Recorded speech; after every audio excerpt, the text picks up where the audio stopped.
act together, deal with the issue. After all, both these are civil rights movements. Yeah. They're not separatist movements.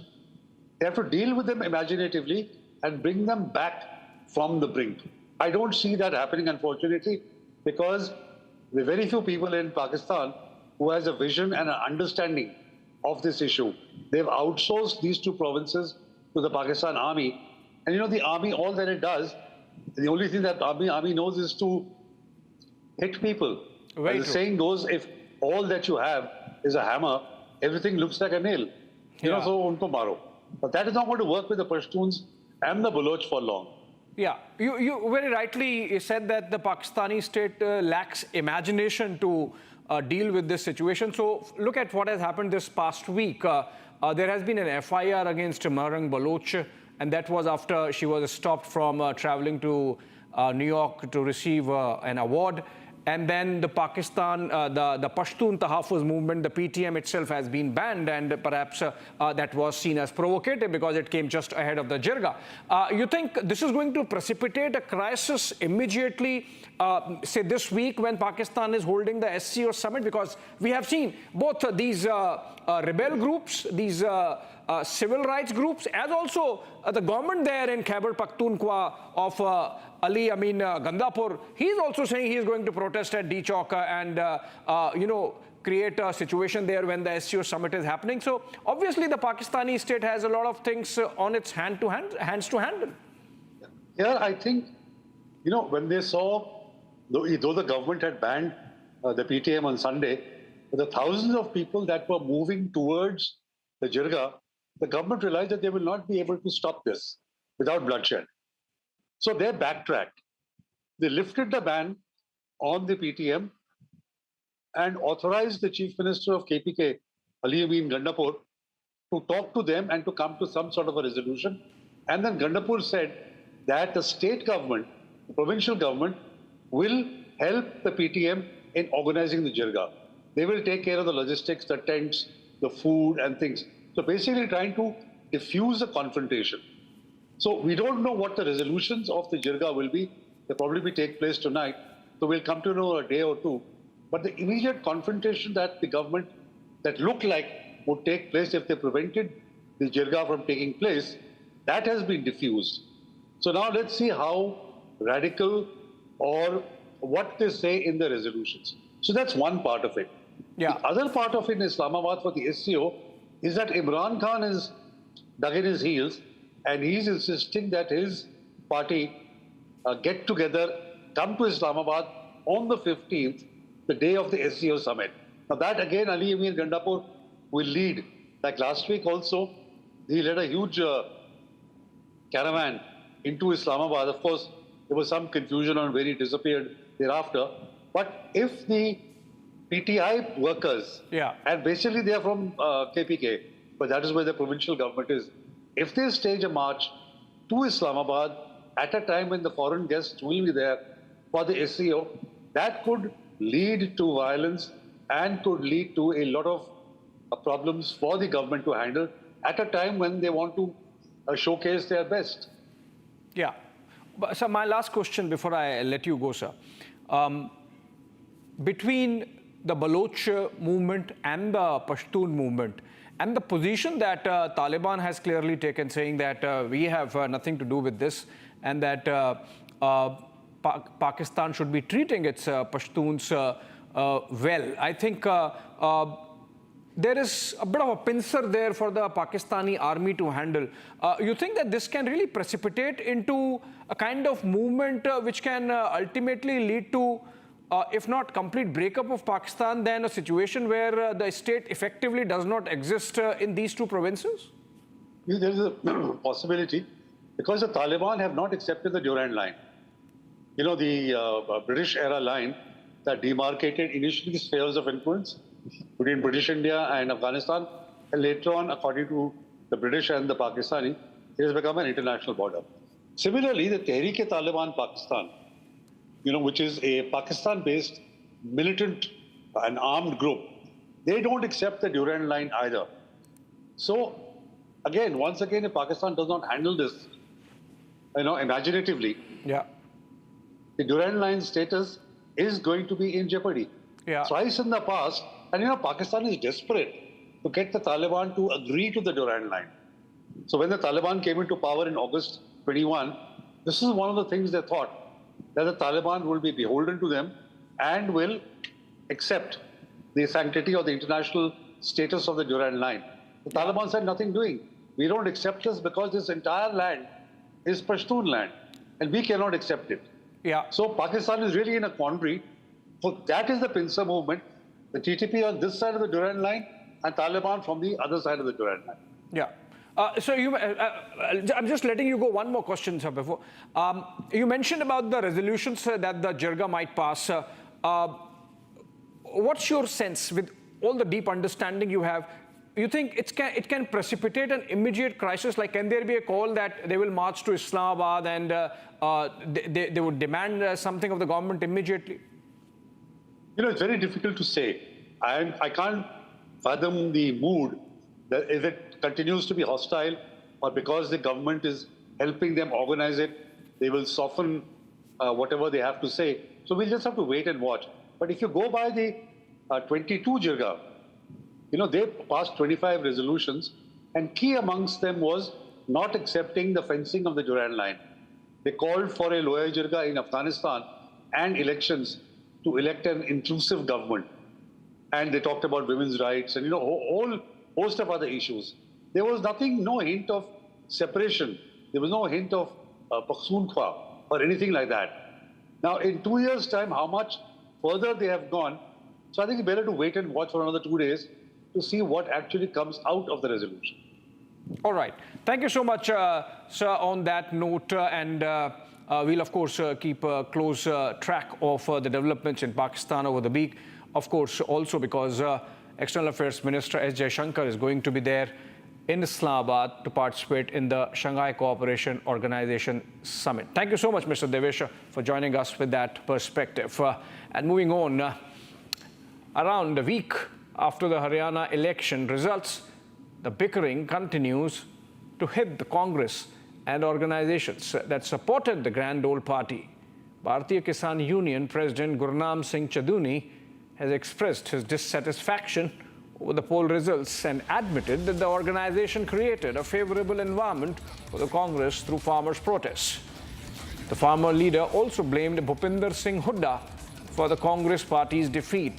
This is actually a big admission that the farmers' protests were not organic, that they were orchestrated by a bunch. Remember, Gurram Singh Chaduni actually contested and he lost, and miserably. He got only 1,170 seats. So whether he's actually a farm leader or he's just a proxy to be carrying out those protests, where he admits the objective was to create an atmosphere in favor of the Congress party, which ultimately failed because of the intransigence showed by the Congress leadership, particularly that by Bhupinder Singh Hooda. Let's listen into exactly what Gurnam Singh Chaduni has said.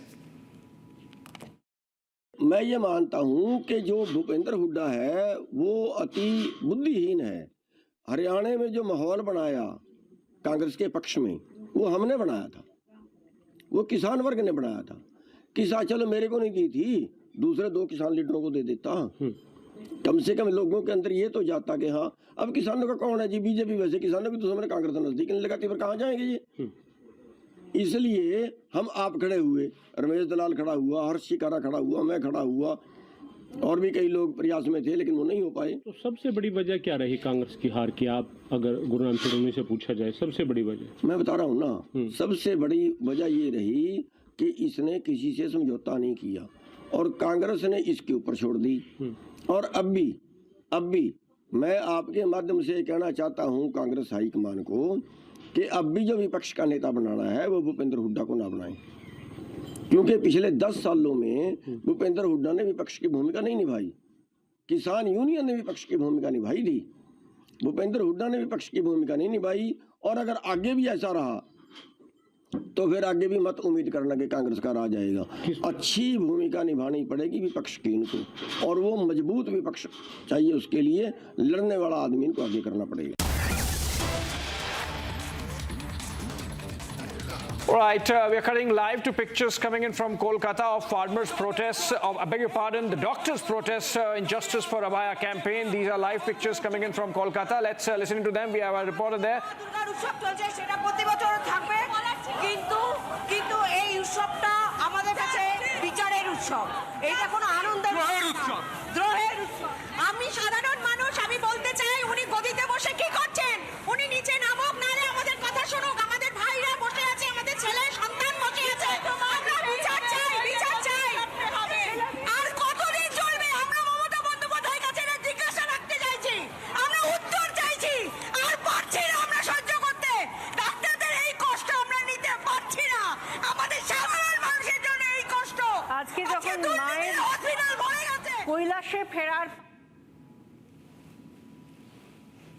All right, these are protesters demanding justice for Abhaya, or whatever Bangla I could pick up. The angry women want answerability from Mamata Bandyopadhyay, Mamata Banerjee. See the emotions there. They're crying still. It's been more than a month. And because they believe, or they get a sense that justice has not been done and neither seem to be done, and that the Mamata government seems to be insensitive. Remember last time when there was a doctor on hunger strike and had to be admitted to the ICU, there was an insensitive comment coming from a top bureaucrat saying that we'll look into it after the festival period is over. And that's getting reflected in this sentiment on the ground, where people, despite this being festive Pujo season in Kolkata and Bengal, coming out in these huge numbers with that angry voice, really very representative of the kind of sentiment that's there on the ground at the manner in which the Mamata Banerjee government has handled the crisis coming out of that very unfortunate rape and murder and the crime that took place in RG Kaur Medical Hospital and College campus on September 9 and August 9, and this continues. And Mamata government there, having been cornered on the streets, cornered in the courts, getting into hibernation mode. These protests, however, continue, and we, of course, are bringing to you all updates on Justice for Abhaya campaign. This is our Bangla channel live there from Kolkata. This is essentially the protests around the hunger strike. Those 6 doctors who are sitting on hunger strike, they have led to another round of mobilization of street protests, and these sentiments are to be seen, to be believed.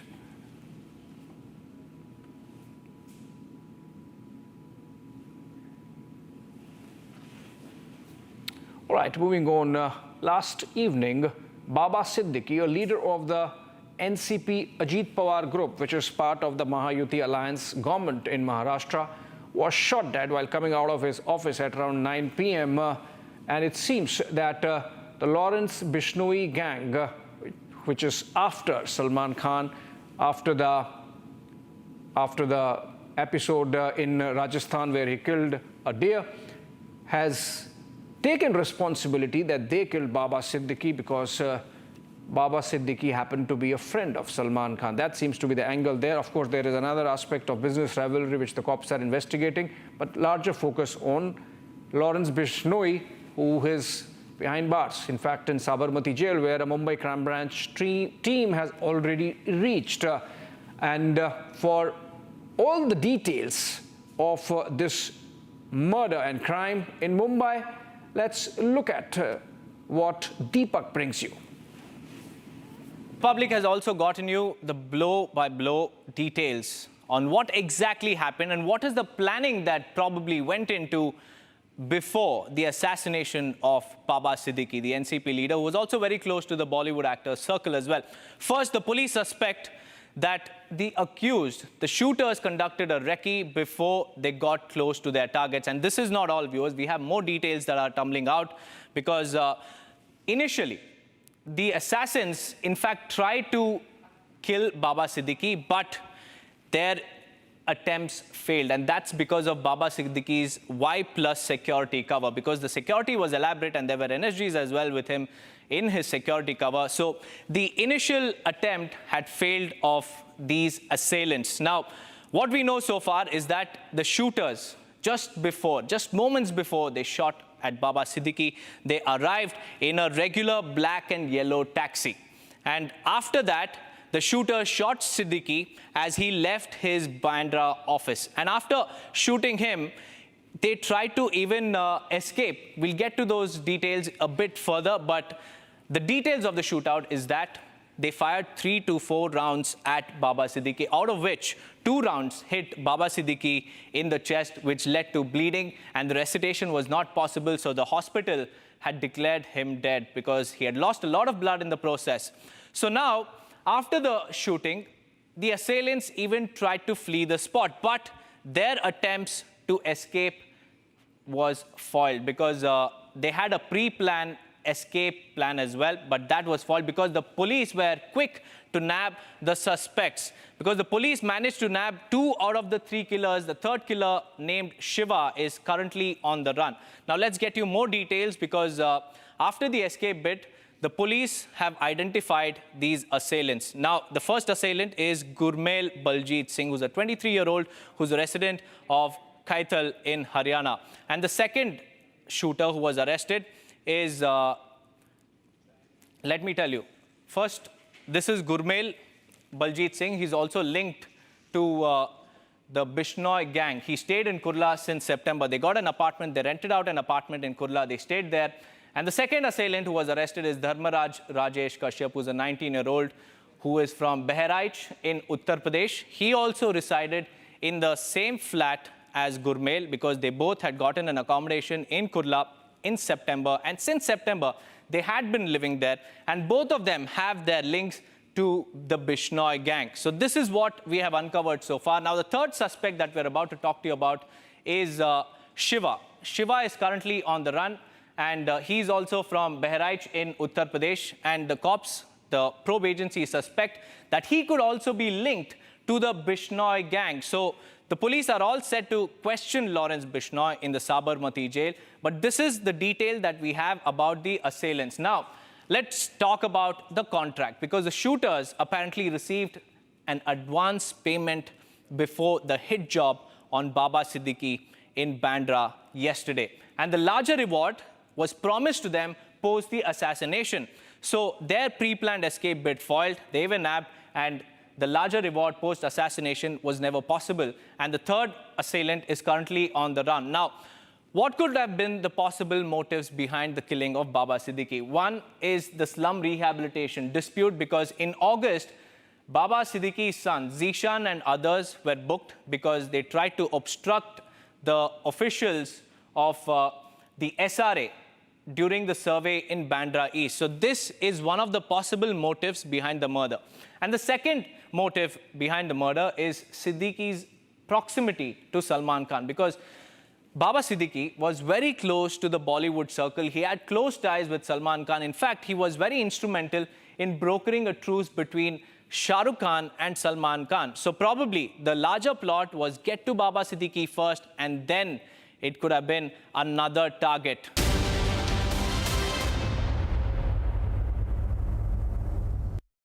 "13,000 placements last year. At Amity, we are committed to nurturing passionate, hardworking and proactive professionals.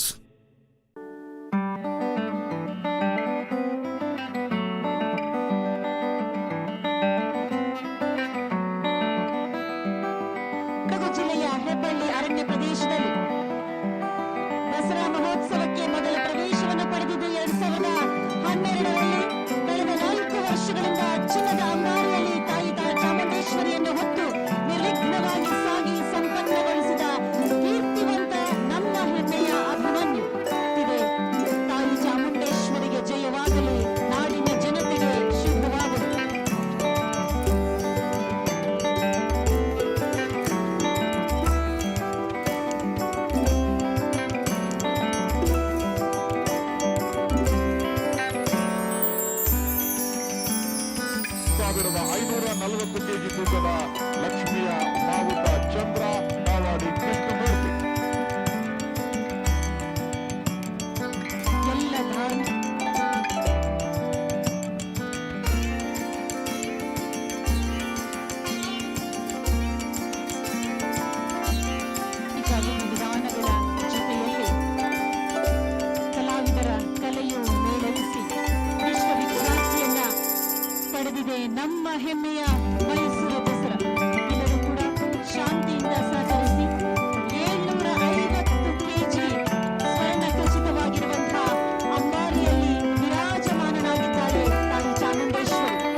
Hi there, your favorite deep dive show, Get Me Right, is back. This week, as always, two topics. India lost a gem of a son with the death of Ratan Tata this week. While the legendary business leader and through his life, the House of Tatas, have been profiled all through the week, this also is an occasion to recall the Parsis, a microscopic minority of the country, and their tremendous contribution to India's march to progress through last 2 centuries. It's amazing they have done that without cribbing and without seeking a single privilege for their minority status. Also this week, Elon Musk appeared at a Trump rally in Pennsylvania in the United States. Let us use the occasion to focus on corporate America's relationship with American politics, reflecting their clear ideological positions through corporate funding. It's a nice pattern you would love to know about. So sit back and watch.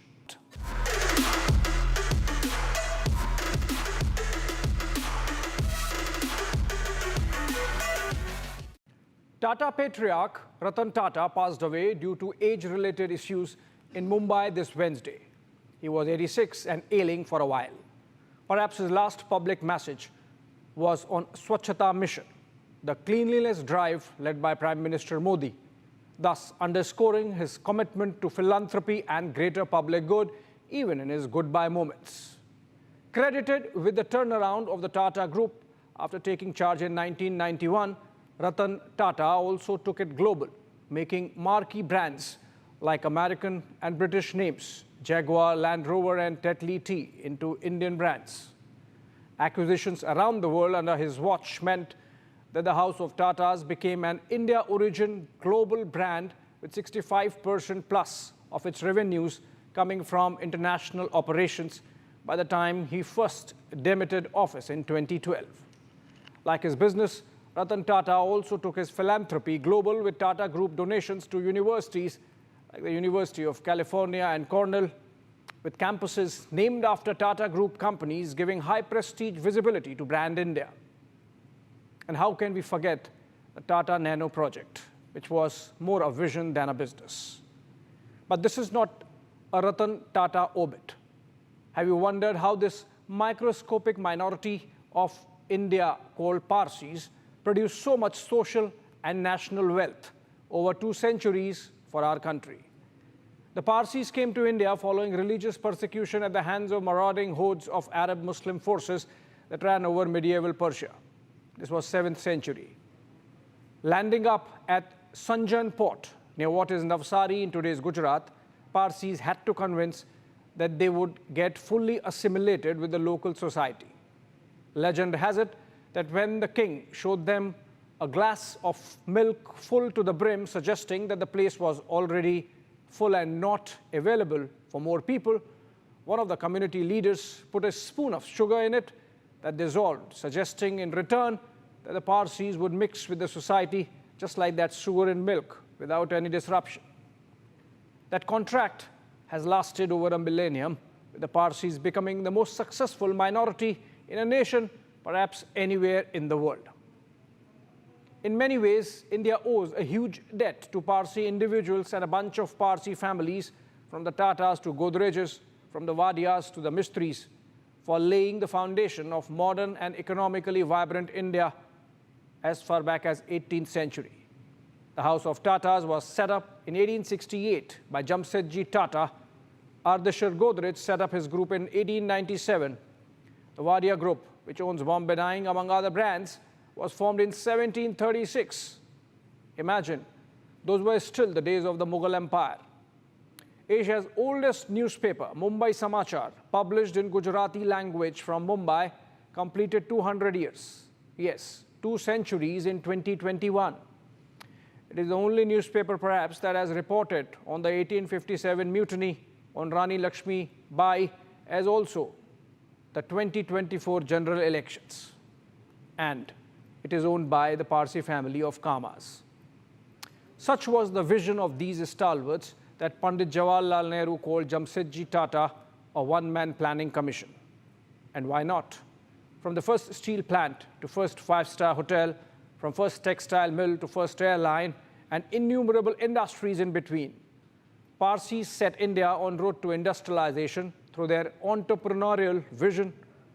At least half a dozen world-class research institutes, from the IISc in Bengaluru to the Tata Institute of Fundamental Research, from the Cancer Research Institute to the Energy Institute, owe their origins to generous Tata grants.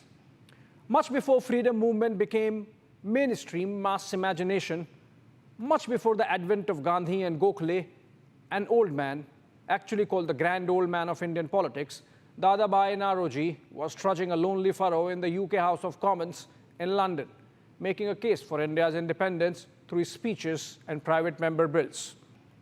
That was in the 1890s. Naoroji was also one of the founders of the Congress, shepherded by AOU. We know the story of the two homies, Homi Jahangir Bhabha, the father of India's nuclear program, and Homi Nusserwanji Setna, who spearheaded the Atomic Energy Commission at the time of India's first nuclear test in 1974.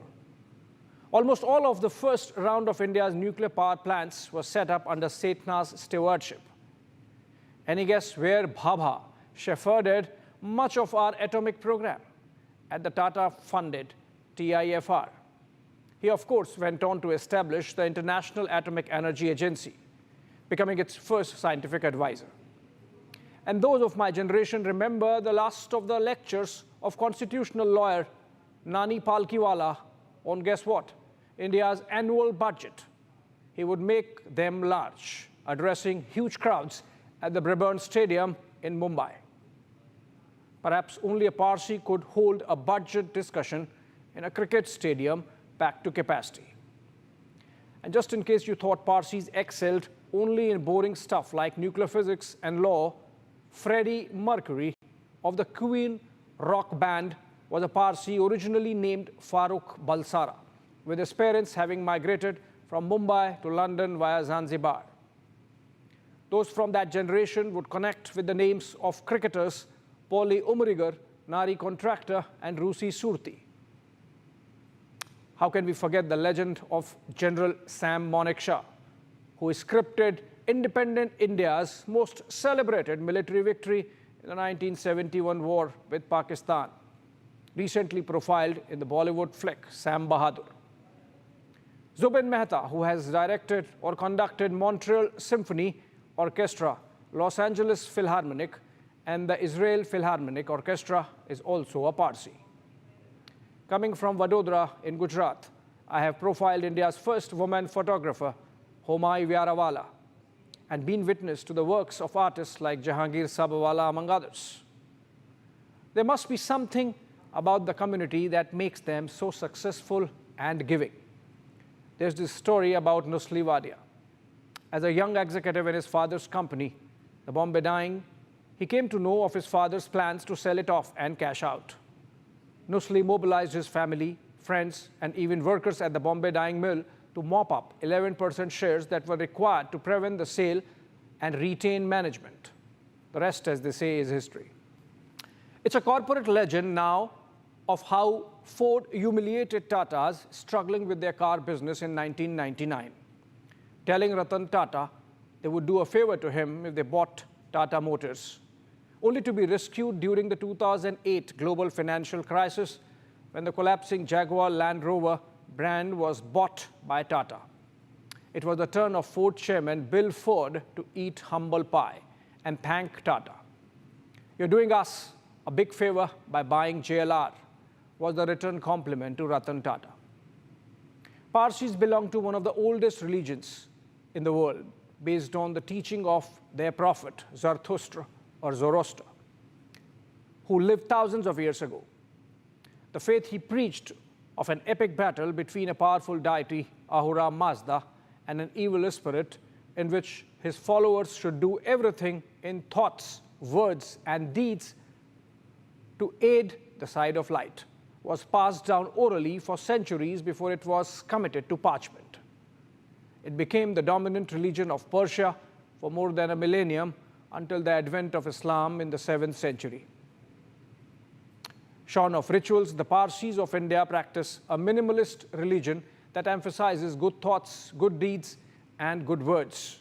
A fundamental Zoroastrian belief is that Ahura Mazda created the world and created it perfect. All suffering, misery, disease, and death are external assaults by the cosmic force of evil, Angra Mainyu.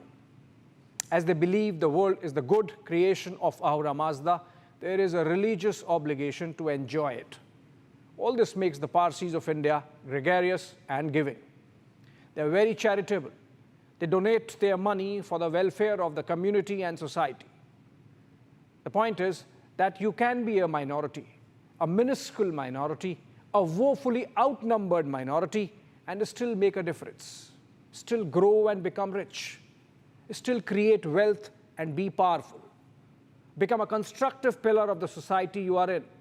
Integrate and assimilate, even as you maintain your distinct cultural roots and value system. And not crib and cry. Not create a minority psychosis in your community. Not peddle fear narrative. Not seek to monopolize discourse. Not make disruptive claims. Not fracture the motherland that gave you harbor and shelter when things were not good.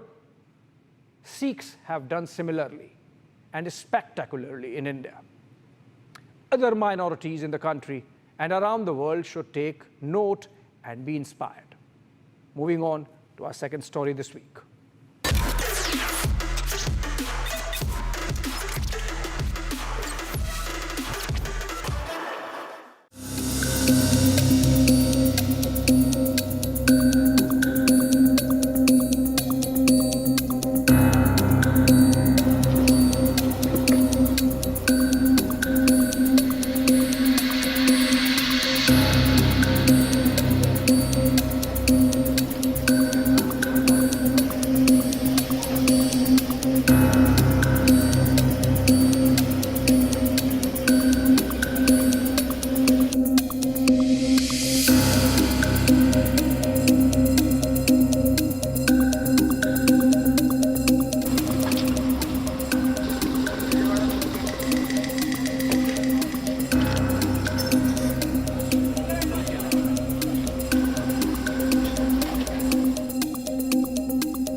Amid the high-pitched U.S. presidential election campaign that's peaking to November 5 D-Day, showman, tech entrepreneur, and Tesla chief Elon Musk appeared at a Donald Trump rally this week in Butler, Pennsylvania, the same place where Trump was shot at in July.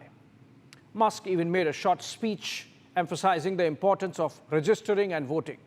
He, of course, has come out in full support of Trump, not just by way of campaign finance, but fully backing the truck, as they would say. He has endorsed most Trump positions, from illegal immigration to tax cuts, from foreign relations to abortion. Yes, abortion is a big issue in the United States. Musk has made his social media presence all about evangelism on the Trump campaign, even more strongly than some big-name Republicans. Reports of Wall Street Journal and The Guardian suggest that Musk has already spent upwards of $70 million on Trump campaign. Journal had also reported on Musk committing to spend $45 million plus every month till elections, which, however, was denied by him. What got me curious instead was the manner in which corporate America engages with political America. The ease and transparency with which voters can access information on these engagements and account for them in their decision making.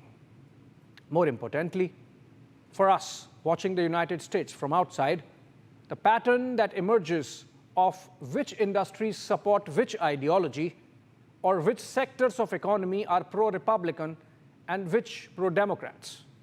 It's an interesting patchwork quilt you would love to watch. Top 5 American corporations donating to Democrats are NewsWeb, Alphabet, Netflix, Microsoft, and Arista Group. Top 5 corporations donating to Republicans, on the other hand, are Blackstone, Palantir, Charles Schwab, ICE Group, and Liberty. This is not a very exhaustive list, but gives you an idea of how majority donors of Democrats are new age tech companies, while the Republicans get old world fund management and insurance backing. Specific to Trump and Harris campaigns, the pattern becomes clearer.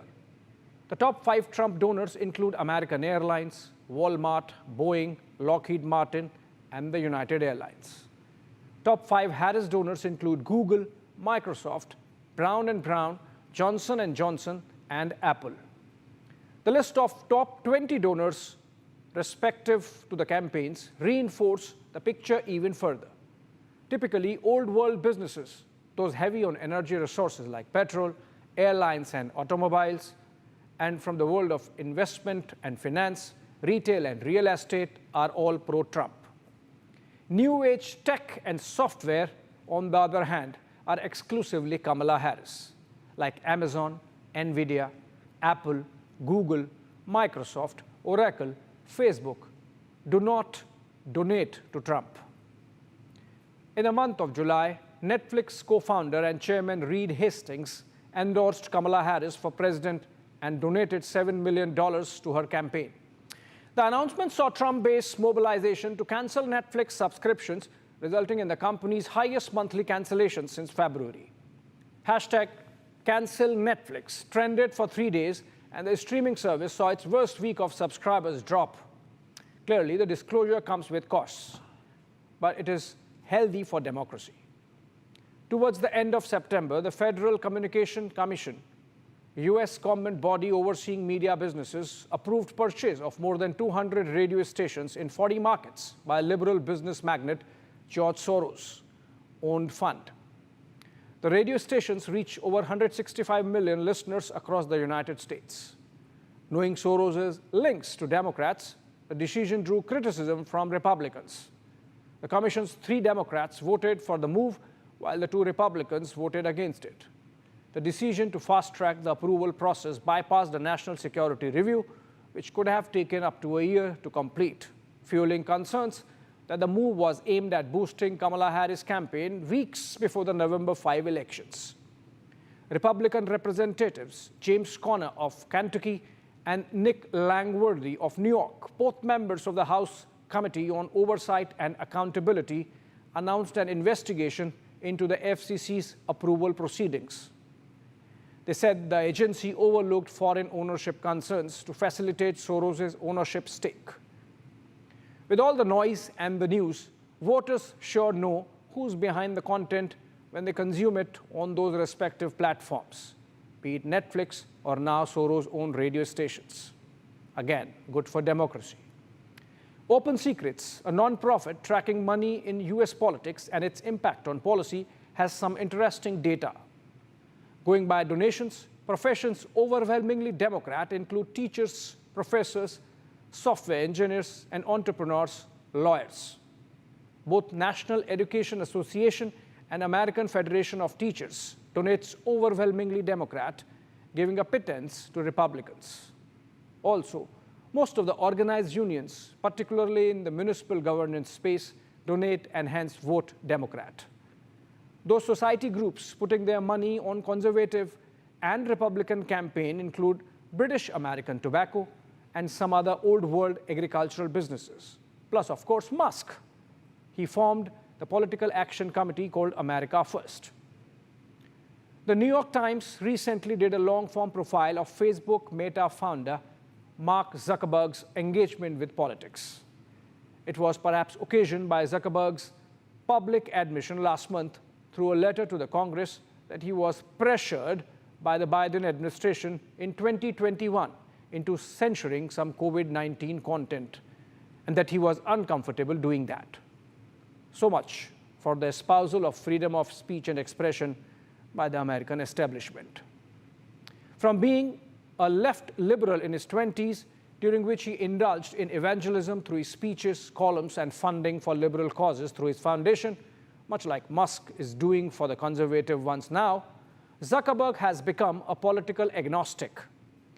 In his 30s, he has made 2 phone calls to Trump this election cycle, and in the same letter to the US Congress, expressed clearly that he does not want to take any sides this time, unlike in 2020 when he clearly backed Democrat Biden, only to be forced by the Biden administration on COVID, and more significantly, on toning down coverage of the Biden family corruption saga involving Ukraine. Before I come to the picture in India, let's look at what impact this funding pattern has on the engagement the corporates have with society and governance in the United States. Musk moved Tesla headquarters from Democrat California to Republican Texas, citing high housing costs and impact of illegals on law and order as his reasons behind the decision. In the Sunshine State of Florida, there has been a long-standing feud between Disney, which donates exclusively to Kamala, and the Republican administration of Governor Ron DeSantis. Battle started when Disney opposed DeSantis's Don't Say Gay law, which banned discussion of sexual orientation and gender identity in classrooms, as part of the larger culture war going on in the United States between conservatives and the woke left. Disney's opposition made the Republicans bring in a spate of laws, from increasing taxes to setting up a prison next to the Disney theme park, to taking away Disney's control over the local municipal district. Between Musk, Zuckerberg, and Disney, it becomes clear that corporate America is caught in the crossfire of the country's culture wars as it grows more polarized, and firms face pressure from staff, customers, and shareholders on the left and the right to pick a side. We in India recently had our own share of election funding debate surrounding the electoral bonds issue. Traditionally, there's a certain squeamishness around who funds the political parties, particularly from the corporate side. Historically, we know how the House of Birlas bankrolled Mahatma Gandhi and the Congress Party's freedom movement. But that was for a non-partisan cause of India's independence. Since then, particularly during the suffocating socialist era of 1970s and 1980s, corporate funding had been shrouded in secrecy, giving little awareness to the public on who was pulling the strings. As the electoral bond debate showed, we are still shy of disclosures, perhaps a throwback to the old Gandhian morality, where all political players do not want to show how much of it costs to keep the democracy well-oiled, and who's paying for them. How much does it cost to organize a rally where leaders give those stump speeches, for example? When you talk in private, a typical political operative, irrespective of the ideological persuasion, would happily give you the numbers. It takes rupees 500 to 750 to cart in each person who's there in the crowds, even if they are party cadre. So do your math. If there are 100,000 people or 1 lakh people attending, a typical rally of that size would cost between 5 to 7.5 crores. Keep doing the math. 100 rallies by a political party in one campaign comes to about 500 to 750 crores. That's just one state campaign for one political party. If we are having 5 state elections per year and an average of 4 key players in each state, you are looking at rupees 10,000 to rupees 15,000 crores per year just for state elections. The general election campaign for the Lok Sabha every 5 years perhaps costs 5 times more for each party. And there are more players. If you extrapolate the numbers, you arrive at a ballpark figure of anything between rupees 1.5 lakh crores to rupees 2 lakh crores for a 5-year election cycle. And that excludes the expenses incurred by the Election Commission and other government agencies like the Home Ministry in the conduct of elections. And mind you, these are conservative figures. The actual cost, like the literal cost, could be on the higher side. Center for Media Studies, a New Delhi-based think tank, for example, has put the figure at rupees 1,35,000 crores just for the 2024 general elections. That's about 5% of this year's annual budget of India. Also, taken together, rupees 2 lakh or rupees 3 lakh crores every 5 years comes to anything between half a percentage point to 1% of India's current GDP. Who said democracy is cheap? But that's beside the point. All this money comes from somewhere, and if the voter knows the source and hence the influence, she is better informed and empowered to decide about her interests at the polling booth. That's why you appreciate this transparency. The argument in favor of disclosure or transparency is that one who pays the piper calls the tune. So if an individual or a corporation is making an extensive donation, they obviously are expecting something in return. Particularly in the case of for-profit companies, there's no charity. There's always an end, election funding being a means for that. In effect, political funding is about a quid pro quo, and it would be great if we follow the American example. Thanks for watching.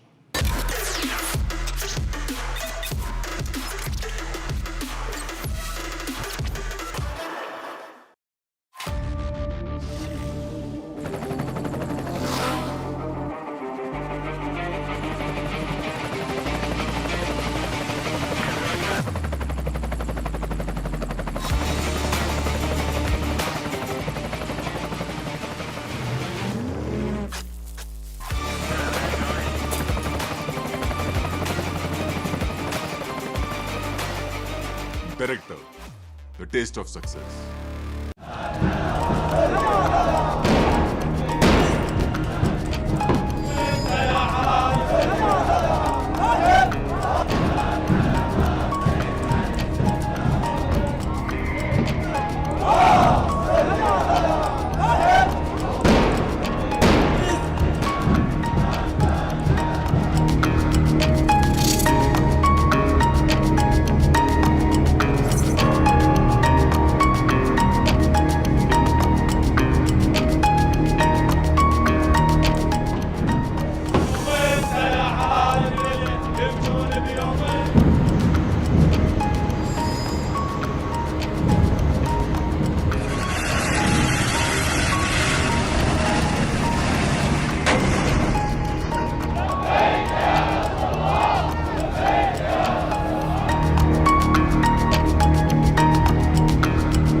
From Asia's largest news headquarters, setting the agenda for Bharat.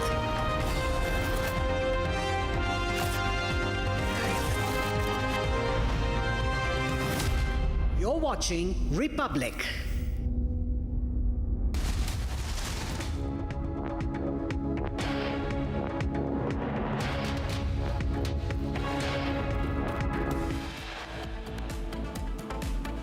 Mumbai police have identified 4 suspects in the Baba Siddique murder case, out of which 2 have been arrested and are in remand.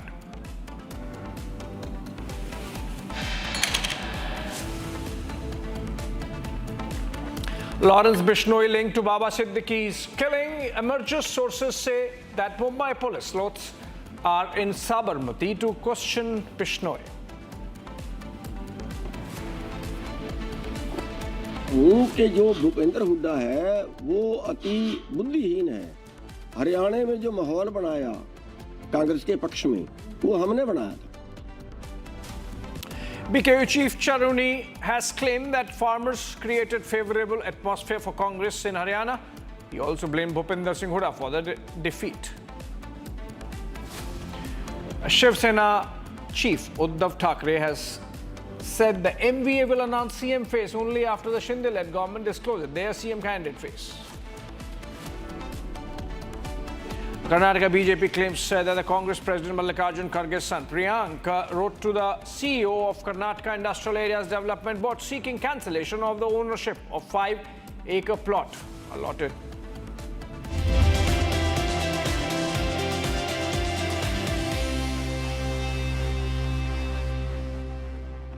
All right, big breaking news coming in connection with the Baba Siddique murder case in Mumbai. Republic has accessed the remand note of Baba Siddique murder's main accused. The police has recovered 2 pistol magazines, 2 Aadhaar cards and 4 mobile phones from the 2 nabbed accused in the murder. Since 2 mobile phones each were seized from both the accused in the crime, the investigation of the mobile phones will be done in the presence of the 2. In fact, even as this investigation goes on, a crime branch team is already in Sabarmati jail of Ahmedabad, where Lawrence Bishnoi is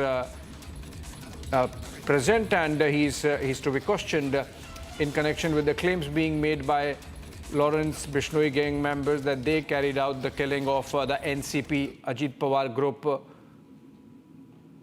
Okay, we are getting these live pictures, in fact, of the last rites, the final journey of Baba Siddique, the leader of the NCP Ajit Pawar faction, and hence part of the senior leader who was part of the ruling Mahayuti alliance in Maharashtra, and he was shot dead at point-blank range, taking 4 bullets from the assailants, 2 of whom have been nabbed, 2 are on the run, and all 4 have been identified. I'm told Sandeep joins us live from Mumbai.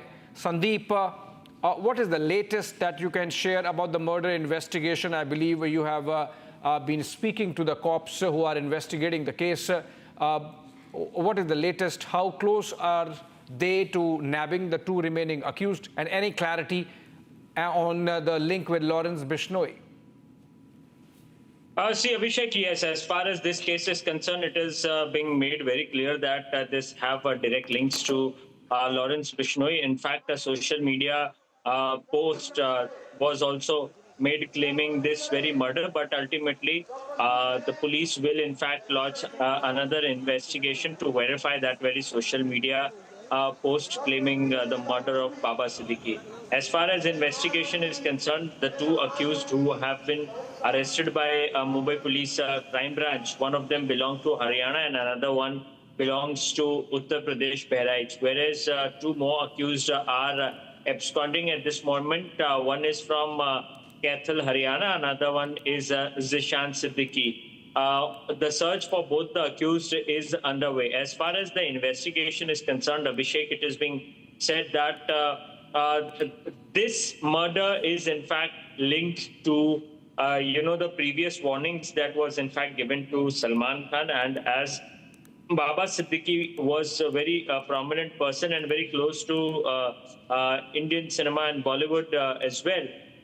This is a message to Bollywood by shooting Baba Siddique. Lawrence Bishnoi gang wants to in fact terrorize the people in Bollywood, and he is in fact willing to extort money from well-known Bollywood actors, producers and directors. Now, these are the information that we have got, off-record information. There is no official who is coming on record and speaking on this, but we have got this information exclusively. Apart from the investigation angle is concerned, Mumbai Police Crime Branch has recovered 2 weapons and 28 live bullets have been in fact recovered by Mumbai Police, and 6 also 6 rounds fire was also done on Baba Siddique, which led to the death of Baba Siddique. There are multiple angles that are being in fact explored at this point of time, and investigation is still underway.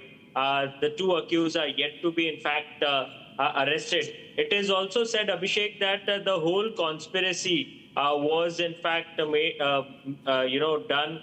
in Punjab jail. These people were connected to one of the key member of Lawrence Bishnoi gang, and he was the person who was in fact instructing them to in fact get Baba Siddiqui killed. Apart from that, the deal was in fact done for around 2.5 lakhs to 3 lakh of rupees.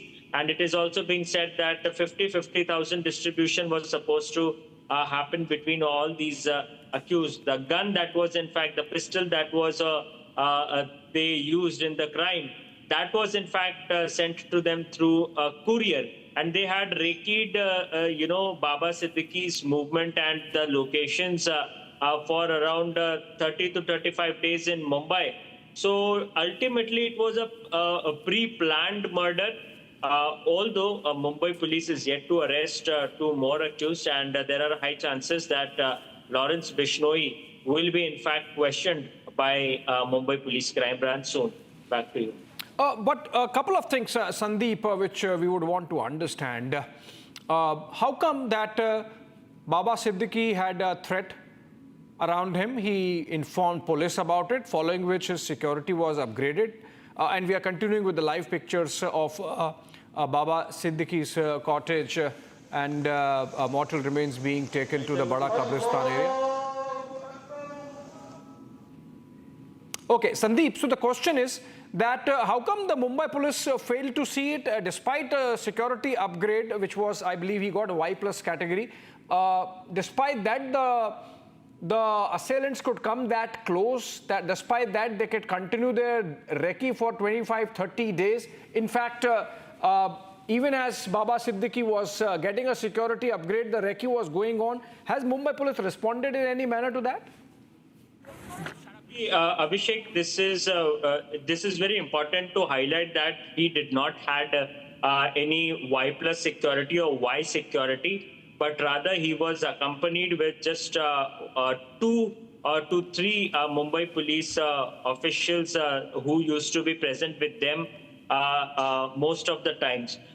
There was no specific categorized security that was in fact provided. And remember, every time there is an intel report on the basis of which the security is being provided, there was no threat perception to Baba Siddiqui in recent days. And hence, this attack was very spontaneous on Baba Siddiqui, and this could be one of the reasons that the intelligence agencies failed to in fact get the threat perception report of Baba Siddiqui, and that was one of the reasons that his security was not in fact beefed up. As far as Baba Siddiqui's this whole incident is concerned, Abhishek, it is very important to underline the fact that Baba Siddiqui is the person who is very close to Salman Khan, Sanjay Dutt and Shah Rukh Khan, and maximum of Bollywood actors are very well connected to Baba Siddiqui. Remember, his iftar party are very famous. He is very well known for organizing iftar party and inviting the tall actors of Bollywood. So definitely the kind of threats that Salman Khan had from Lawrence Bishnoi. Now, Mumbai Police Crime Branch is in fact connecting this to that Salman Khan threat case. And Lawrence Bishnoi has been threatening Salman Khan, and in fact his shooter had attacked on his residence recently as well. Not only that, his father had received multiple letters of threat as well. Now, this shootout against Baba Siddiqui could be one of the example that Lawrence Bishnoi wanted to set before Bollywood, that if they do not follow his order, then there could be such more casualties within the Bollywood. So this is the angle that in which that Mumbai police is currently investigating, Abhishek. But ultimately today, when the press conference was addressed by Mumbai police DCP, Crime Branch DCP, he did not overrule any of the angles that we are currently telling you about. Okay, and since you have accessed the remand note, Sandeep, can you share more information from that? It talks about 2 mobile phones, 2 SIM cards, 2 Aadhaar cards, and a pistol magazine with 28 bullets. Were they not done?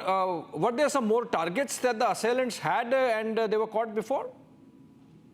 See, yes, I was present in the court today, the whole day. And in fact, during the arguments also, the prosecution, in fact, argued with the fact that it was not just Baba Siddiqui, but there were multiple targets on the list of these very shooter.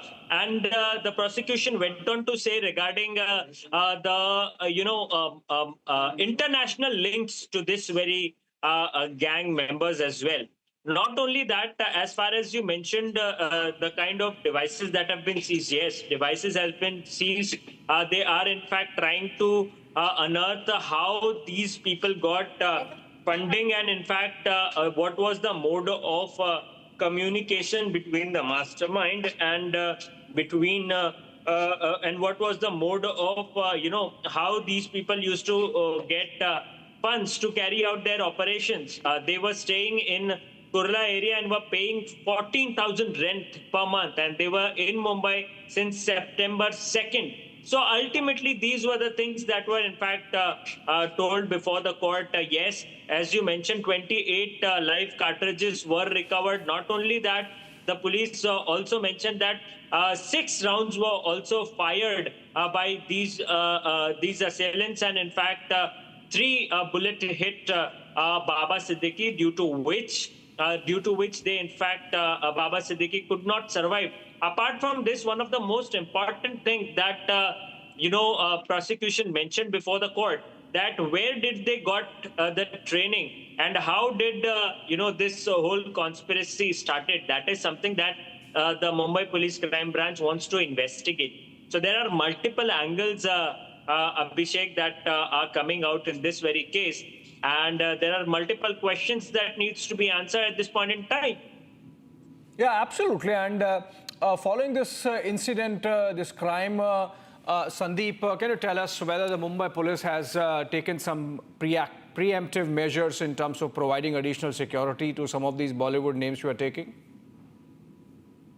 See, as far as top Bollywood actors are concerned, as per the threat perception report, Salman Khan has already been provided a high-level security. Not only that, Amitabh Bachchan, one of the prominent Bollywood actor, he also have a high security.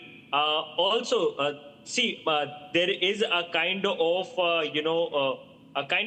internal survey that happens, and on the basis of the intelligence report that comes up, on the basis of that, the security is being provided.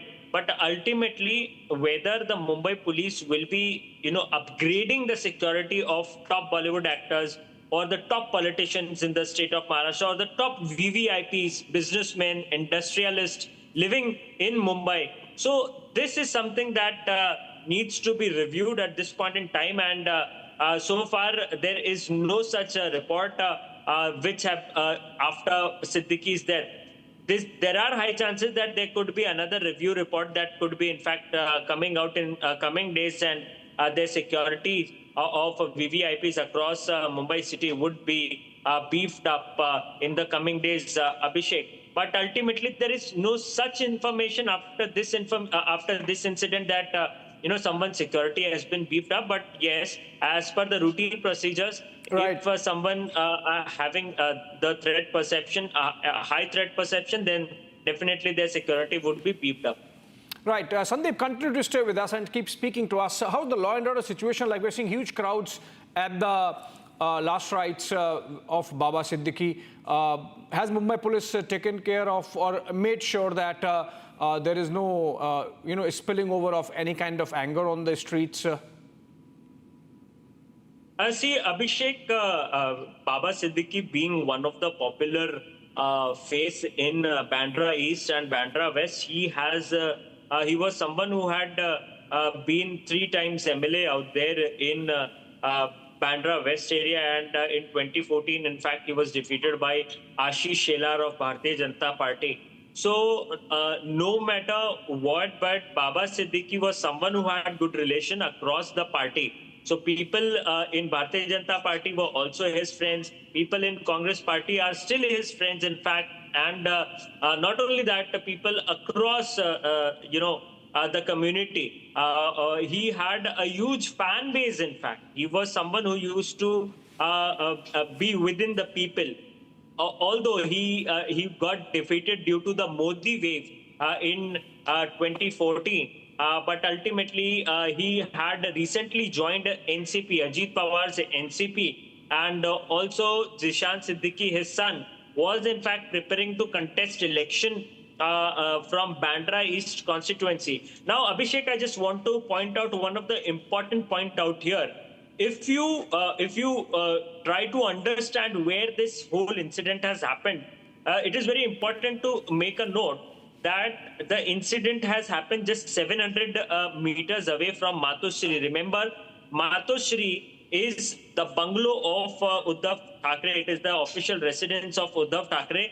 Now, Baba Siddiqui was in fact shot just 700 meters away from that very locality. So you can understand it was a very area where a lot of VVIPs reside. Uddhav Thackeray himself is a former ex-chief minister of Maharashtra. So such incident happening at that point in time, at that very place, raises a lot of question in the law and order situation, also in the security of the VVIPs residing in Mumbai and Maharashtra. Yeah. Abhishek. Sandeep, also an important question. There is the Lawrence Bishnoi angle, of course, which is being investigated. And then there is another, which is that very recently only Baba Siddiqui had moved from the Sharad Pawar faction of the NCP to the Ajit Pawar faction. What are the chances that there could be an element of political rivalry, element of some gang war limited to Mumbai, and not Lawrence Bishnoi getting involved in this? Lawrence Bishnoi just staking claim because he succeeds in creating a perception that he can do such kind of stuff. But it's likely that this is a case of some political rivalry within Mumbai. See, Abhishek, as far as, multiple angles are in fact emerging at this point in time. And when I speak to my sources regarding these angles, none of the angles are in fact overruled. See, Baba Siddiqui is one of the influential person and could have made a huge impact in the constituency that he is in right now. Although he was not someone who was supposed to contest election, but ultimately what we were hearing is that Baba Siddiqui was supposed to be sent to Rajya Sabha by Ajit Pawar's NCP in coming years. So if you analyze, if you think analytically, then there were less chances of political killing. But ultimately, when we think regarding regarding Lawrence Bishnoi or his personal enmity, now there is one more angle that is being explored right now. Is there was a dispute between one well-known builder as well with Baba Siddiqui. Mumbai police is also investigating into that angle as well, because we also questioned DCP crime branch today, Datta Nalaude, regarding all the angles. He says that both the angles are being investigated. But as far as political angle is concerned or political rivalry is concerned, it seems less probability of political rivalry kind of encounter that has taken place. So as of now, Mumbai police is not overruling the political rivalry angle, but yes, they are not even considering that angle very seriously as compared to Lawrence Bishnoi's angle or any rift with some builders angle. So these are the two primary angles in which Mumbai Police Crime Branch are investigating right now. Okay, and then let's come back to the antecedents of the assailants. Sandeep, 2 arrested, 2 on the run. Viewers would want to understand What are the criminal antecedents of the two arrested? One is from Haryana, the other is from Uttar Pradesh. What are you hearing about their criminal background and possible gang connections? And also the two on the run, how close is Mumbai police to be catching them? Are they still under their radar or they have vanished? Very important question at this point in time, Abhishek, because all the accused involved in this case had a criminal background. Most of them, in fact, three people, those names have appeared right now as Shiva. Also, another one is those two who have been arrested, Gurmail, who belongs from Haryana, and also Dharamraj. They are accused of murder. They have charges like murder against them. All of them were, in fact, they have a history. They met in a jail in Punjab, and they befriended one of the key member of Lawrence Bishnoi gang in that very jail. And in fact, after coming out of jail, they got an offer from that very key member to kill Baba Siddiqui. And that point in time, they decided to move Mumbai, and they planned how to kill Baba Siddiqui. In fact, two pistols have been, in fact, recovered by Mumbai Police Crime Branch in this very case. So these are the shooters who had a criminal background, who were hired from different states of India. And at this point of time, a massive search is underway in Uttar Pradesh, in Haryana, in Madhya Pradesh, and also in Chhattisgarh. So multiple states are being, in fact, searched right now. And Mumbai police is also preparing to, in fact, question Lawrence Bishnoi, who is currently lodged in Sabarmati jail. So definitely there are multiple angles, and that needs to be investigated, and Mumbai police is, in fact, investigating in that way. Okay, Sandeep, also last question before we let you go. Can you confirm whether a crime branch team has traveled to Sabarmati jail in Ahmedabad and is questioning Lawrence Bishnoi? Also, since two of the accused have already been in custody of the cops for almost 24 hours now, have they not spilled the beans? Have they not shared the information about who hired them to kill Baba Siddiqui? See, Abhishek, as of now, the accused who have been arrested by Mumbai Police Crime Branch, what our sources in Crime Branch say is that they are misleading the Mumbai Police. Now, I just want to share one important thing that happened in the court, that one of the accused claimed that he is a minor, and due to which the court did not granted him immediate custody. Rather, court sought bone ossification reports from Mumbai Police Crime Branch of that very accused, and one of them was sent to police custody for next 7 days, although other one was not sent. So these are very smart criminals at this point of time, and who are not very much cooperating with the Mumbai Police Crime Branch right now. But yes, Mumbai Police Crime Branch is, in fact, collecting all the evidence and connecting the dots to, get to a conclusive investigation. As far as Lawrence Bishnoi's questioning is concerned, remember, Mumbai police will have to go through court to seek permission to question Lawrence Bishnoi. So as of now, they haven't, we haven't got any such of kind of confirmation from Crime Branch whether they have approached court to speak to Lawrence Bishnoi. But whenever this happens, definitely information will be, in fact, passed on by Mumbai police. But ultimately, at this moment, there is no such information whether they have reached out to, Sabarmati jail or to the court to question Lawrence Bishnoi. Rather, it is also being said that Mumbai police is taking the help of Haryana police, UPSTF, as well as Delhi police special cell, and they are collaborating with each other and, in fact, investigating together in this very case. All right. Thank you so much, Sandeep, with that long conversation on the latest insofar as the investigation in the Baba Siddiq murder case goes.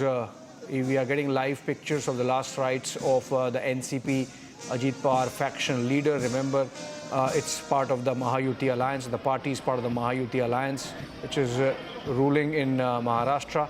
And these are latest pictures.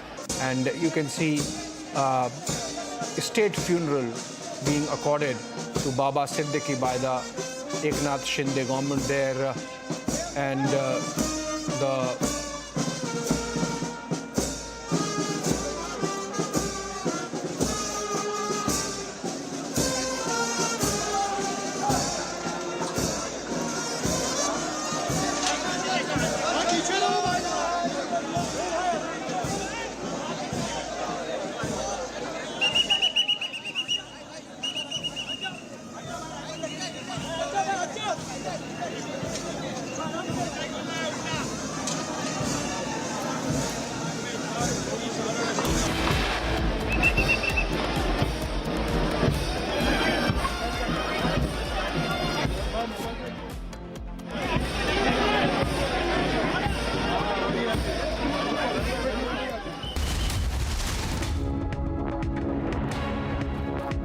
13,000 placements last year.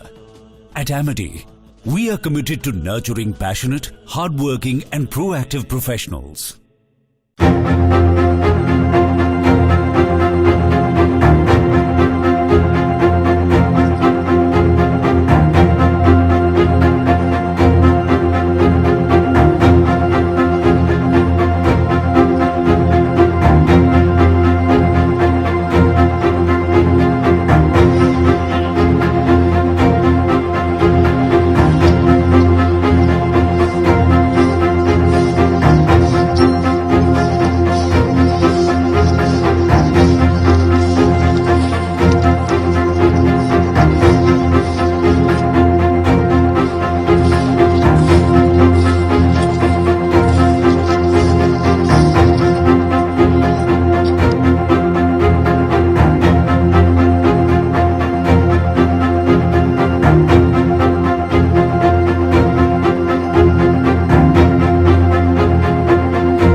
Studio, your one-stop destination for all the breaking news updates. I am Shivangi Shukla. Let's get started.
Mumbai police identify 4 suspects in the Baba Siddiqui murder case, out of which 2 have been sent to police custody. Hunt on for the others.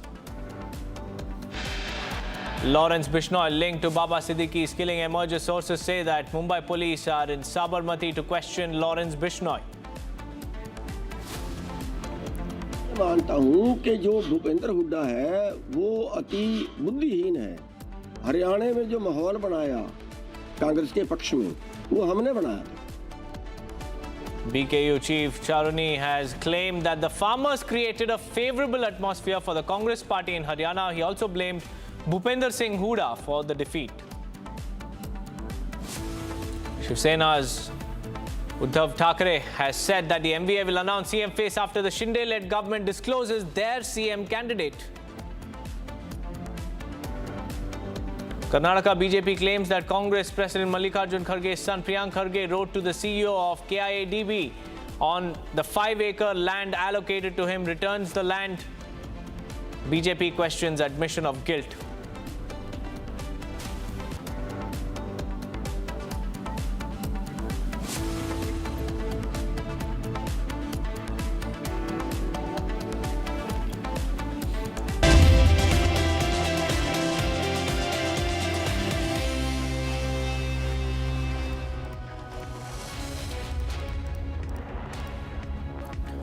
Hello and a very warm welcome, viewers. You're watching Republic TV. I'm Deepak Suresh Kumar. First up is the focus on Baba Siddiqui's assassination, as the ruling Mahayuti in Maharashtra came under severe opposition fire after former minister and NCP leader Baba Siddiqui was sensationally shot in full public glare. Sources in the Mumbai police crime branch have said that the 2 suspected assailants who were detained in the wake of the killing claimed to be part of the Lawrence Bishnoi gang during the interrogation. Delhi police will also send a crack team to Mumbai to question Lawrence Bishnoi as well.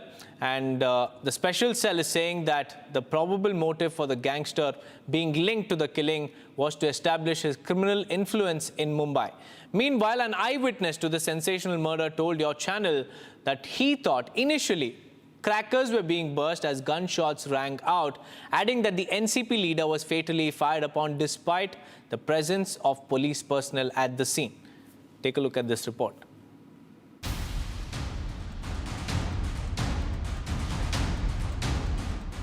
As the maximum city reeled under the aftershocks of the sensational murder of senior NCP leader Baba Siddiqui, a probable link to the dreaded Bishnoi gang has now surfaced. According to sources in the Mumbai police crime branch, 2 suspected assailants who were nabbed in the wake of the killing claimed to be the henchmen of gangster Lawrence Bishnoi. Delhi police meanwhile decided to send a special team to Mumbai to probe the killing of the senior NCP leader. NCP leader and a prominent face in Bandra West area, Baba Siddiqui, was shot out here at Kherwadi locality, wherein 3 individuals came from bike and attacked Baba Siddiqui out here at this very place. This is the place where Baba Siddiqui had in fact parked his car, and at this point in time when he was here, 3 unknown individual in fact came up on the bike and in fact shot him multiple rounds of bullets, which led to his death. He was instantly moved to Leelavati Hospital in Bandra West, after which he was declared dead by the doctors out there. Sources in Delhi police special cell said that the probable motive for the gangster, whose name has come up in connection with the hit of the former Maharashtra minister, was to spread his sphere of criminal influence in Mumbai. जिस जगह पर firing किया गया बाबा सिद्दीकी पे, इसी जगह पे firing किया गया। लगातार मुंबई पुलिस के क्राइम ब्रांच की टीम देर रात तक जो आरोपियों को अरेस्ट किया उनसे पूछताछ कर रही है। तीसरे आरोपी को पता करने के लिए अलग अलग टीम बनाई गई है मुंबई क्राइम ब्रांच के द्वारा, लेकिन अभी तक पता नहीं चल पाया है कि तीसरा आरोपी कहाँ है। The senior NCP leader, who was deeply connected to the Mumbai film industry, was fatally shot in public glare near his son Zishan Siddiqui's office on Saturday late night. He was rushed to the nearby Leelavati hospital but succumbed to his injuries. Meanwhile, an eyewitness to the killing said that he thought initially that crackers were going off as gunshots rang out.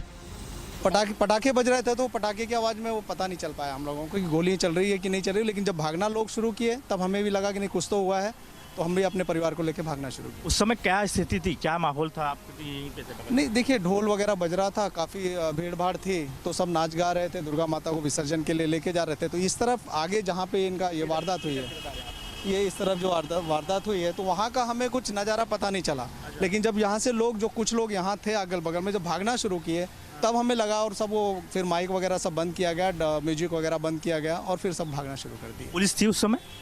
Police अगल बगल में तो यहाँ कुल हर जगह थी police, तो थोड़ी बहुत थी, लेडीज़ पुलिस भी थी, जेंट्स भी थे, तो सब यहाँ वहाँ थे, तो हमें लगा माहौल तो ठीक ही है, कोई दिक्कत नहीं थी।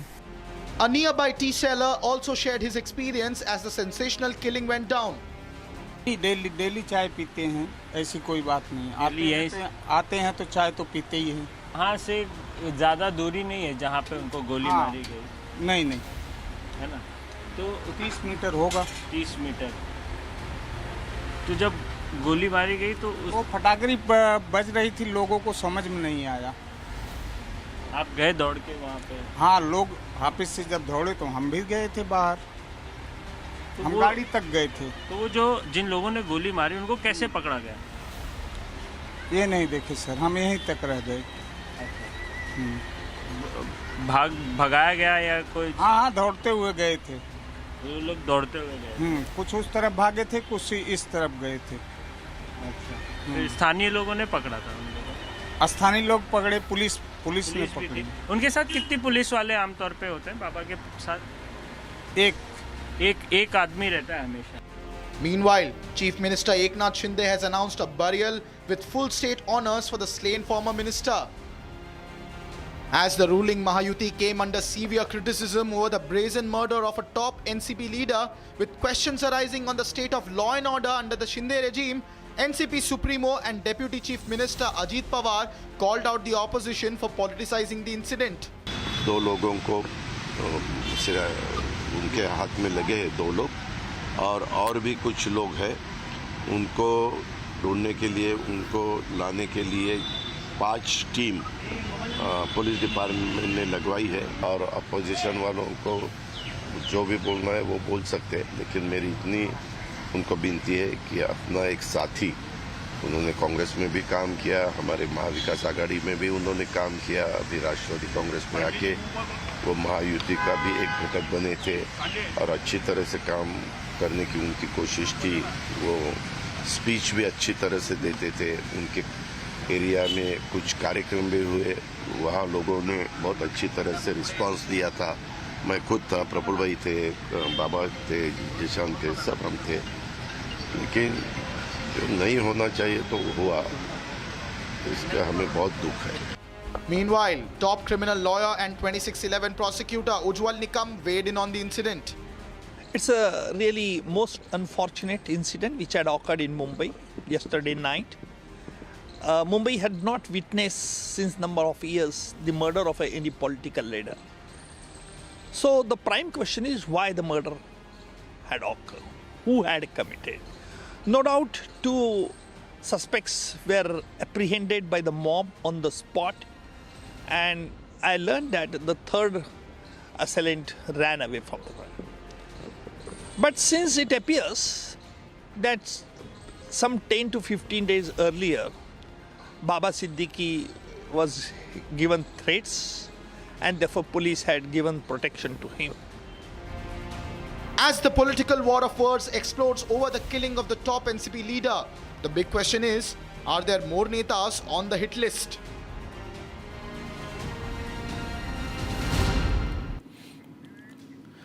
Now, viewers, as a political war erupts over the fatal shooting on senior NCP leader Baba Siddiqui, your channel has unearthed some chilling details pointing to a hit job, because according to top police sources, 2 of the suspected assailants who were nabbed in the aftermath of the incident claimed during interrogation that they received a few lakhs before the killing of the top NCP leader, but they were promised handsome rewards after the assassination. It has also further emerged that the shooters carried out a recce of the crime scene near the office of NCP leader's son Zishan Siddiqui. Take a look at this report. Amid the raging political firestorm over the sensational shooting of former Minister Baba Siddiqui, chilling new details have emerged indicating a hit job. Your channel, Republic TV, has exclusively learned that two of the suspected assailants who were arrested in the wake of Siddiqui's murder claimed during questioning that they received money before the killing and they were promised handsome rewards after. According to top sources, the shooters wanted to execute the suspected contract killing earlier, but developed a cold feet after the top NCP leader got an elaborate security cover following threats to his life. It is also reliably learned that the assailants did a detailed recce of the crime scene before carrying out the suspected hit job. The former minister and Congress leader was fatally fired upon by three assailants outside his son Zishan Siddiqui's office in Mumbai. Baba Siddiqui was rushed to nearby Leelavati hospital where he succumbed to his injuries. The top sources also say that the police are looking into a dispute over the slum rehabilitation project as a possible trigger for the crime behind the sensational hit on the NCP heavyweight. The probable involvement of the Lawrence Bishnoi gang owing to Siddiqui's proximity with actor Salman Khan is also being looked at. कल शाम 9 से 9:30 बजे के बीच में एक state minister Shri बाबा सिद्दीकी ये उनके ही बेटे के ऑफिस के बाहर जब आए तो उसी वक्त उन पर गोलीबारी की एक घटना निर्मल नगर पुलिस स्टेशन के एरिया में हुई है। इस घटना के बारे में निर्मल नगर पुलिस स्टेशन में ऑफिस दर्ज किया गया है और तुरंत ही इसका इन्वेस्टिगेशन क्राइम ब्रांच को सौंपा गया है। इस घटना के तुरंत बाद जो भी पुलिस वहां पे मौके पे मौजूद थी, इसमें निर्मल नगर पुलिस स्टेशन के एपीआई दाभाड़े और उनके साथ के अधिकारी और कर्मचारियों ने बहुत ही बड़ा साहस दिखाते हुए इमीडिएटली एक्शन लेते हुए 2 एक्यूज को स्पॉट पे ही पकड़ने में सफलता उनको मिली है और इस ऑफेंस का भी इन्वेस्टिगेशन क्राइम ब्रांच की तरफ से हर एक एंगल से किया जा रहा है। एक्यूज के पास से 2 पिस्टल और 28 राउंड्स हमने बरामद किए हैं और एक्यूज की कस्टडी जो है 21 तारीख तक हमें मिली है। इस घटना में लॉरेंस बिश्नोई गैंग का जो रोल है उसके बारे में हम इन्वेस्टिगेशन कर रहे हैं। Meanwhile, sharing an update on the ongoing probe into the killing, Deputy Chief Minister Devendra Fadnavis said that some angles have emerged. हे अशा सगळ्या जे काही या ठिकाणी थिअरीज येत आहेत, या थिअरीज कोणालाही माहिती नाहीत किंवा कुठूनही अधिकृत या थिअरीज नाही आहेत। ज्याला जे वाटलं तशा प्रकारच्या न्यूज तो चालवतो आहे। मी एवढंच सांगतो की काही अँगल्स लक्षात येत आहेत, त्यावर आता चौकशी चाललेली आहे। त्यापैकी मूळ चौकशीला अफेक्ट होणार नाही अशा प्रकारची जेवढी माहिती देण्यासारखी असेल ती दुपारी पोलीस देतील। आम्हाला महाराष्ट्राकडे पाहायचं आहे, महाराष्ट्राचा विकास, महाराष्ट्राची सुरक्षा पाहिजे। त्यामुळे ते खुर्चीकडे पाहतात, त्याने खुर्चीकडे बघावं, त्यांना जे बोलायचं बोलावं। Joining me is Advocate Siddharth Agarwal. What were the arguments that took place in the court? Police has asked for 14 days of custody of both the accused person that has been arrested in the present matter. And the court, after hearing the prosecution and our side, being an officer of the court, I had told the court whatever grounds on which the custody of the accused shall be minimized, and the prosecution has objected to it for sure. So considering that, court has given 7 days of police custody to accused number 1, and the ossification has been ordered against the accused number 2. After the ossification is done, then the accused number 2 will be produced before the court. Why there is a kind of a confusion? Accused number 2 has stated that he is 17 years old before the court, and court, upon considering his statement, has given such orders. As far as the arguments are concerned, sir, there was multiple times it was said by the prosecution that there could be an international link to this. Whether there is a link to Lawrence Bishnoi gang or not, what have your, in fact... you are absolutely correct that the prosecution has said that there are international links, but no such names has been taken as you are stating. So I cannot comment upon it. If the prosecution brings such material on record, that will be part of the judicial process. I cannot comment upon it. As fresh revelations point to a hit job, the police have set up multiple probe teams to bring out the larger conspiracy behind the sensational hit on the NCP heavyweight. Now, less than 24 hours after the top advisor to the Mamata Banerjee government mocked doctors who resigned en masse in solidarity with their fasting junior colleagues over the Arjika rape and murder case, saying that the so-called mass resignations had no legal standing. This is what the top advisor said, and a third doctor on an indefinite hunger strike for Abhaya was also rushed to the hospital after his condition worsened. Now, Bengal's leader of opposition, Suvendu Adhikari, meanwhile took a swipe at Mamata Banerjee's top advisor, Alapan Bandyopadhyay, for questioning the mass resignation, saying that his remarks were typical of the government's arrogance, insensitivity and audacity. Amid the continuing showdown between the Mamata government and the protesting junior doctors, a third doctor was shifted to a hospital from the scene of the fast unto death at Kolkata's nerve center, Dharmatala. It is understood that the medical team of the protesting junior doctors front checked up on the fasting doctor Anastub Mukherjee after his health worsened. The medical team, according to reports, determined that the doctor should be shifted to a hospital at the earliest. Two fasting doctors were similarly hospitalized earlier after their vitals took a turn for the worst. Lashing out at the state government, the juniors doctor front said that the Mamata-led administration would be responsible if any harm comes to the medicos who have put their lives on the line for Abhaya. The third doctor was hospitalized less than 24 hours after the top advisor to the Mamata government, Alapan Bandyopadhyay, mocked the mass resignations of senior doctors in solidarity with their junior colleagues by saying that they had no legal value.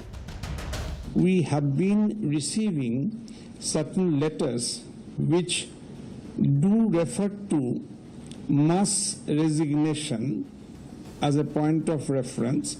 Certain pages without any mention of the subject have been annexed to such letters. Those annexed subjectless papers do indeed contain some signatures without the designations mentioned. These mass resignations, as they are being described, actually have no legal value. Responding to Mamata's top 8, leader of the opposition Suvendu Adhikari said that his remarks smacked of arrogance, insensitivity and audacity, typical of the leaders he serves. প্রথম কথা হচ্ছে আলাপন বাবু সরকারের কেউ নয়। আজকেও তিনি যেটা বলেছেন এটা দম্ভ এবং উদ্ধত্তের বহিঃপ্রকাশ। ডাক্তারবাবুরা সার্ভিস রুল মেনে পদত্যাগ করেনি যেমন ঠিক, সাথে সাথে ডাক্তারবাবুদের সেন্টিমেন্টটাকে মর্যাদা সরকার দেওয়া উচিত, সেটা সরকার দিতে চাইছে না। সবচেয়ে বড় কথা হচ্ছে সরকার চাইছে ডাক্তারবাবুরা পদত্যাগ করে চাকরি ছেড়ে চলে যাক। আলাপন বাবুর আজকের যা সাংবাদিক বৈঠকে মমতা বন্দ্যোপাধ্যায়ের পক্ষ নিয়ে যে অহংকার এবং ঔদ্ধত্যের সঙ্গে দম্ভের সঙ্গে প্রেস কনফারেন্স করেছেন যে সার্ভিস রুল মেনে ইন্ডিভিজুয়াল পদত্যাগ করতে হবে এবং এটা এমপ্লয়ি এমপ্লয়ার দুজনের মধ্যে বিষয়, মাস পিটিশন করে রেজিগনেশন দেওয়া যাবে না। Meanwhile, support continued to pour in for the fasting junior doctors in Kolkata as 38 of their colleagues in Bengal's Arnab Medical College and Hospital resigned in solidarity with them.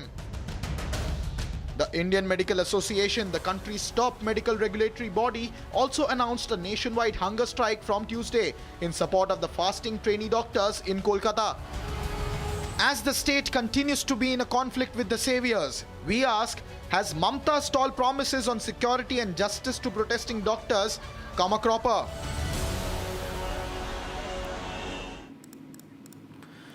Now, viewers, while the Congress continues to whine and cry about its Haryana poll drubbing, coming out with unfounded claims against the Election Commission, the focus has now shifted to the upcoming assembly elections in Maharashtra.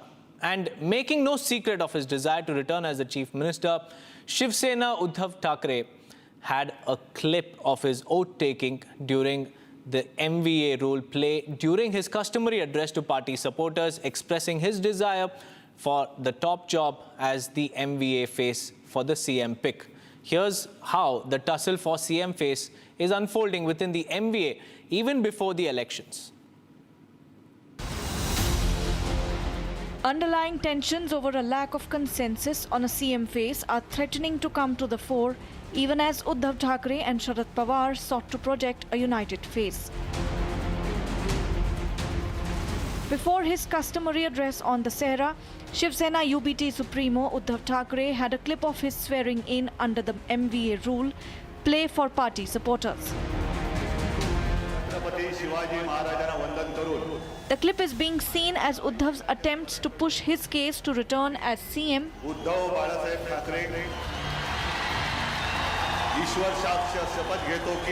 However, Sharad Pawar has already ruled out going into the upcoming assembly elections with a CM face. The apparent lack of consensus over the CM face prompted a jab from the Mahayuti, which dared the opposition to combine to come out with its face for the elections.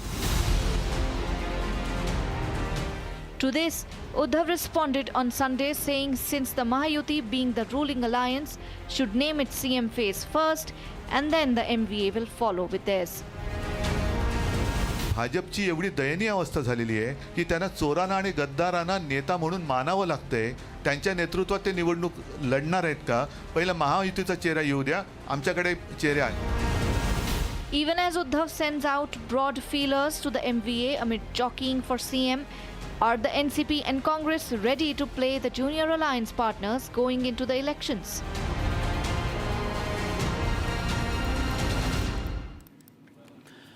Viewers, the Congress was in fact hands in gloves with the Bharatiya Kisan Union for its Haryana election campaigning. A statement clearly suggesting the same has also been exposed.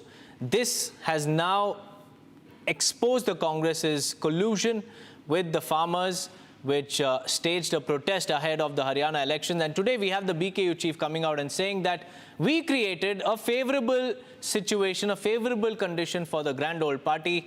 And the BKU chief also blamed Huda for the defeat.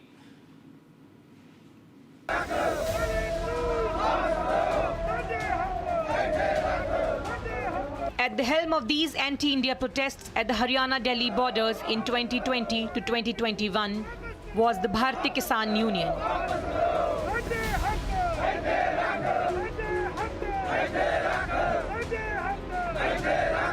The same Bharatiya Kisan Union has officially admitted to having worked for the Congress in Haryana. मैं ये मानता हूँ कि जो भूपेंद्र हुड्डा है वो अति बुद्धिहीन है. हरियाणा में जो माहौल बनाया कांग्रेस के पक्ष में वो हमने बनाया था, वो किसान वर्ग ने बनाया था. किसान चलो मेरे को नहीं दी थी, दूसरे दो किसान लीडरों को दे देता. कम से कम लोगों के अंदर ये तो जाता कि हाँ अब किसानों का कौन है जी, बीजेपी. वैसे किसानों की दुश्मन कांग्रेस नजदीक नहीं लगाती, फिर कहाँ जाएंगे ये. इसलिए हम आप खड़े हुए, रमेश दलाल खड़ा हुआ, हर्ष शिकारा खड़ा हुआ, मैं खड़ा हुआ, और भी कई लोग प्रयास में थे लेकिन वो नहीं हो पाए. With this, the Congress's hands in gloves and back channel alliance with the same farmers union is now exposed.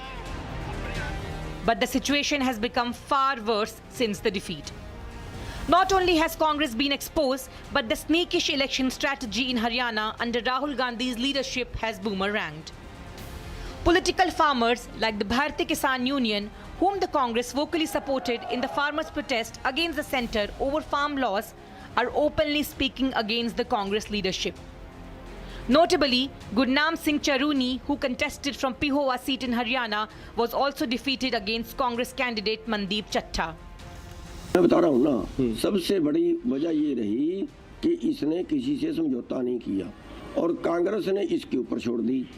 और अब भी मैं आपके माध्यम से कहना चाहता हूँ कांग्रेस हाईकमान को कि अब भी जो विपक्ष का नेता बनाना है वो भूपेंद्र हुड्डा को ना बनाए, क्योंकि पिछले 10 सालों में भूपेंद्र हुड्डा ने विपक्ष की भूमिका नहीं निभाई.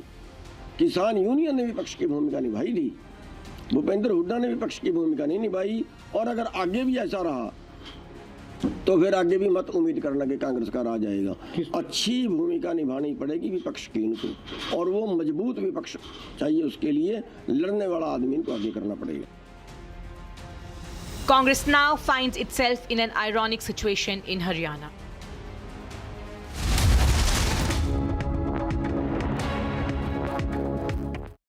$13,000 placements last year. At Amity, we are committed to nurturing passionate, hardworking and proactive professionals.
This is Republic Kuchina Studio, your one-stop destination for all the breaking news updates. I am Shivangi Shukla. Let's get started.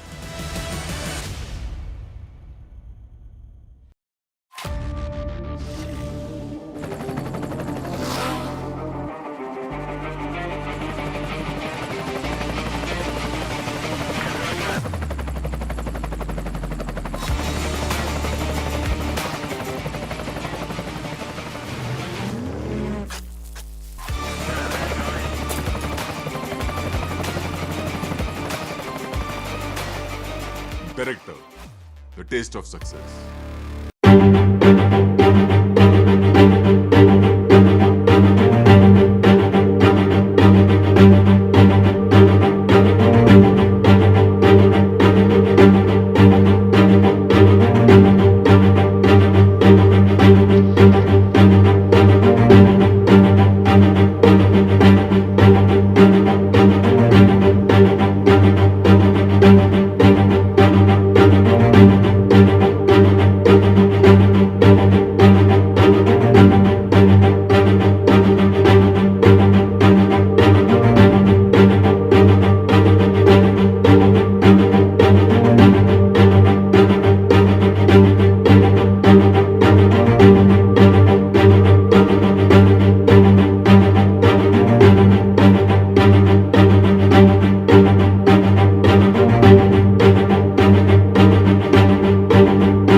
Headquarters,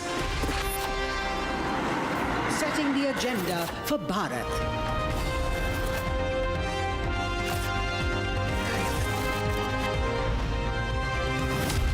You're watching Republic.